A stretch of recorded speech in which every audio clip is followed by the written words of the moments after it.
Импонират описите на околината. Бранка Цеткова тоа го прави умешно, со сенс на вистински уметник.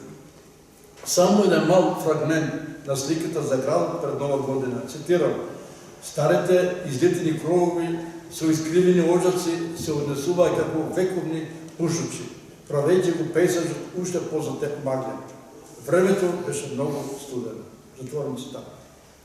Историјата на Лора полна со тага, со една тивка ремисценција за животот, љубовта, среќата, седната пред надгромниот споменик на својот сакан, кој прерано ја напуштил, таа немаше доволно зборови да ја искаже својата тага. Во тие мигови се присетила за заклетвата што со своите трудники си ја даде кога ги земале јајста од седелото. Цитирам: да ми умре најмило. Затворен цитат. Значи, напишав и во објавата дека среќата не е целосна без пријателите, а фала на Богу да имам доста во голем број и така мојата среќа е уште поголема.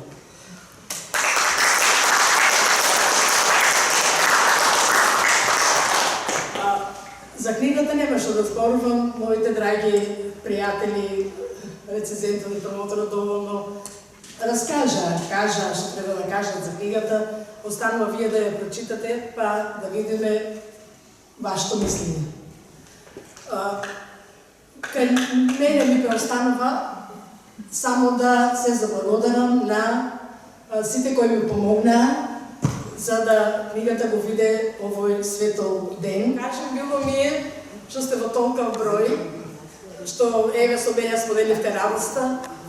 Јас реков дека радоста кај мене е дупла поголема, дури се чувствува дека сум, како за секоја прва книга, како и ова да ми е прва, секогаш сум возбудена, тоа е можеби нормално.